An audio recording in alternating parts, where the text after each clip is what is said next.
Is the protagonist changing in Central Asia? Why can't Russia hold on? How China is building a new kingdom in the heart of Asia. As 800 elite Russian peacekeeping troops from the Collective Security Treaty Organization, CSTO, quietly withdrew from Armenia, Central Asia, a traditional sphere of influence cultivated for 3 decades, is experiencing an unprecedented power transition. At the mediation site for the Nagorno-Karabakh conflict, Russia, which should have played the role of the regional guardian, was absent, replaced by the shuttle diplomacy of the United States. This is astonishing. Why has the warrior nation, which once regarded Central Asia as its backyard, with military deterrence, lost control of its backyard overnight? Even more symbolically, the weakening of Russia's traditional mediation role in the Kyrgyzstan-Tajikistan border clashes is forcing Central Asian nations to re-examine the geopolitical landscape. The outbreak of the Russia-Ukraine conflict became the turning point for the Central Asian situation. To supplement frontline combat power in Ukraine, Russia urgently withdrew 1,500 troops stationed in the 5 Central Asian countries, effectively emptying the critical nodes of the regional military defense network. This strategic contraction, which prioritized one front over another, exposed Russia's short-sightedness in viewing Central Asia merely as a security preserve. Simultaneously, China, leveraging the Belt and Road Initiative (BRI), has rolled out an infrastructure network across Central Asia. The China-Kyrgyzstan-Uzbekistan Railway breaks down transport barriers, the China-Kazakhstan crude oil pipeline stabilizes energy supply, and hydropower projects in Uzbekistan light up millions of homes. This teaching a man to fish model of economic cooperation, like handing out a warm spark of development during an economic winter, quickly won the trust of Central Asian countries. Trade data serves as the most direct power barometer. In 2018, China's trade with Central Asia historically surpassed $28.4 billion, exceeding Russia's $25.9 billion for the first time. The U.S. trade volume during the same period was a mere $2.8 billion, almost negligible in the regional economic landscape.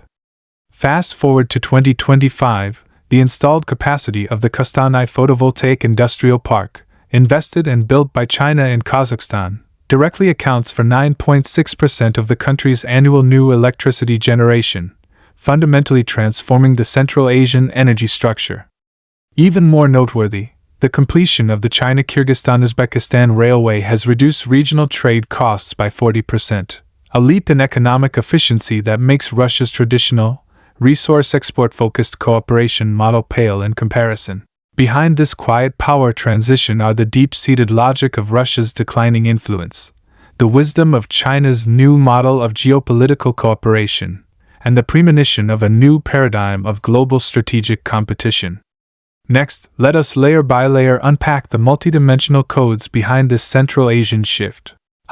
Russian troops out, US in, the Russian security umbrella becomes a broken parasol.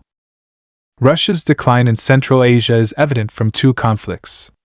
When Azerbaijan attacked Armenia in 2022, Armenia sought help from its big brother, the CSTO, but the Russian army simply didn't respond. 800 peacekeepers had long been redeployed to Ukraine. More ironically, it was the US and the EU that ultimately brokered the ceasefire agreement.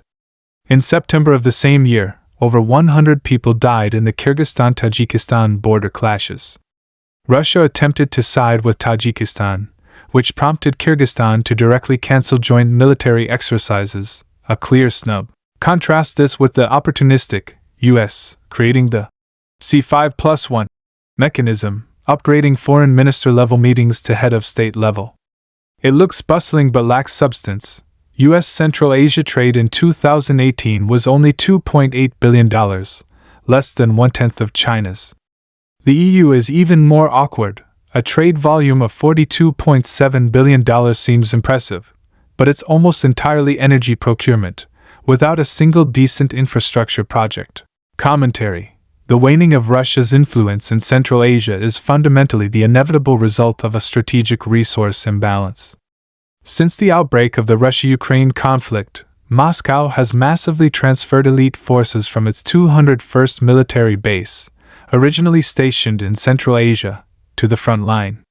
This robbing Peter to pay Paul strategy directly undermined the foundation of Russia's military deterrence in the region. Since the collapse of the Soviet Union, Russia has maintained its security umbrella role in Central Asia precisely through the military alliance system built by the CSTO, and key points like the Khan Air Base in Kyrgyzstan and the 201st Military Base in Tajikistan. However, with the large-scale withdrawal of these military forces, Central Asian countries immediately faced a security vacuum, and the traditional security architecture instantly collapsed. This evolution profoundly reveals that the shaping of geopolitical influence is never based on the unidirectional pressure of military deterrence, but on mutual empowerment through industrial chain integration and improvement of livelihoods.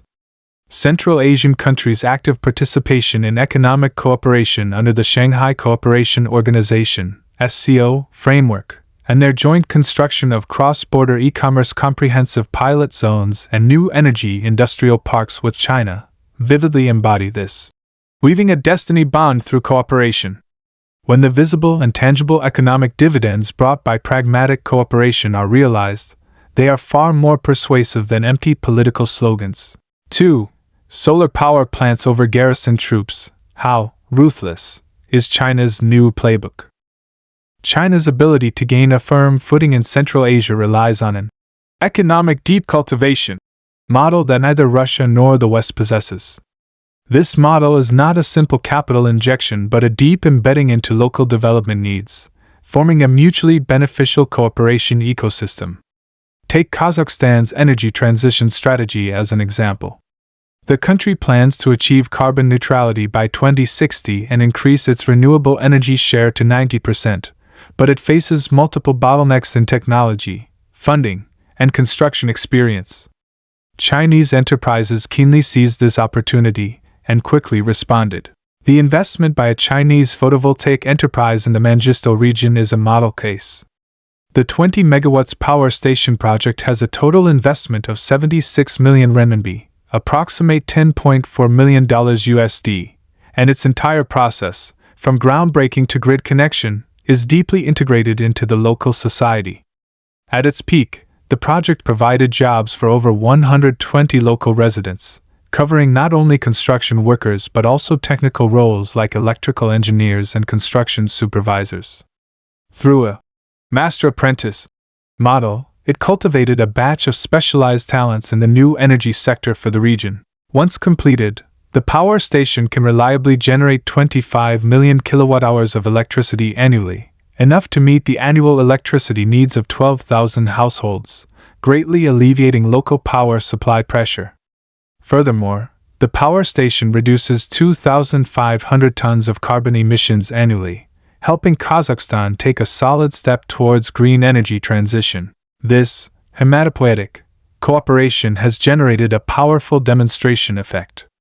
As of now, among the 48 completed photovoltaic power stations in Kazakhstan, 7 were contracted by Chinese enterprises, with 2 more under construction, adding a cumulative capacity of 120 megawatts, accounting for 35% of the country's new PV installed capacity in recent years.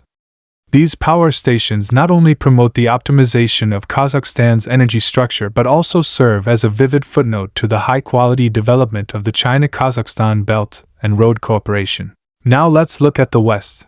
The U.S. established military bases in Central Asia as early as 2001 under the pretext of counterterrorism, but did nothing substantial except stirring up trouble with color revolutions.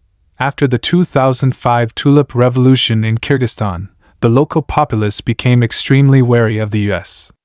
The EU has been touting the Middle Corridor plan for years without constructing a single railway. In contrast, the China-Kyrgyzstan-Uzbekistan Railway directly opens up the vital transportation artery of Central Asia. 3. Central Asia is not a pawn, a new twist in great power competition. The most interesting development is that Central Asian countries are no longer pawns to be manipulated. This strategically vital region, spanning the Eurasian continent, has experienced centuries of tumultuous geopolitical change on the great power chessboard. From the Russian imperial cavalry shattering the glory of the nomadic empires to being incorporated into the Red Bloc's economic system during the Soviet era, the 5 Central Asian states consistently played the role of passive recipients. It wasn't until 2018 that Kazakhstan, Kyrgyzstan, Tajikistan, Turkmenistan, and Uzbekistan proactively broke the historical inertia by holding the first Central Asian Heads of State Summit in Ashgabat. This closed-door meeting was like a thunderclap, with leaders setting aside ideological differences and pragmatically signing the supplementary protocol to the Central Asian Nuclear Weapon-Free Zone Treaty, establishing a joint cross-border water resource management mechanism, and thoroughly resolving over 1,300 border disputes left over from the Soviet collapse.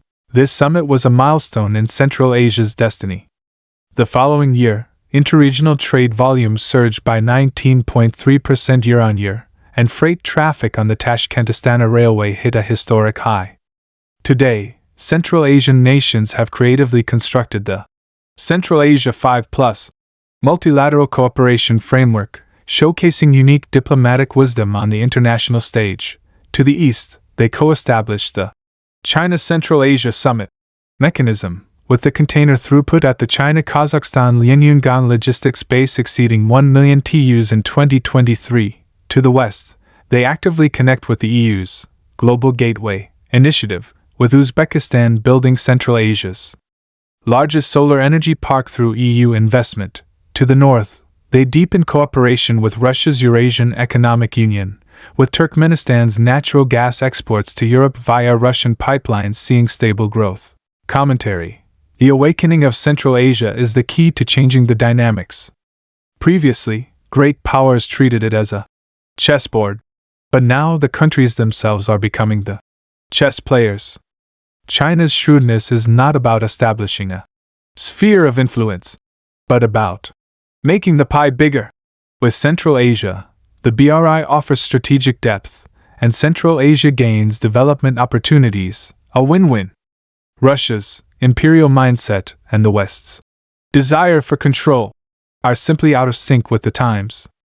This proves that a strategy of peaceful cooperation is the ultimate answer to geopolitical competition. Upon reflection, the changing of the protagonist in Central Asia is not the rise of a new kingdom, but the most genuine form of voting with one's feet.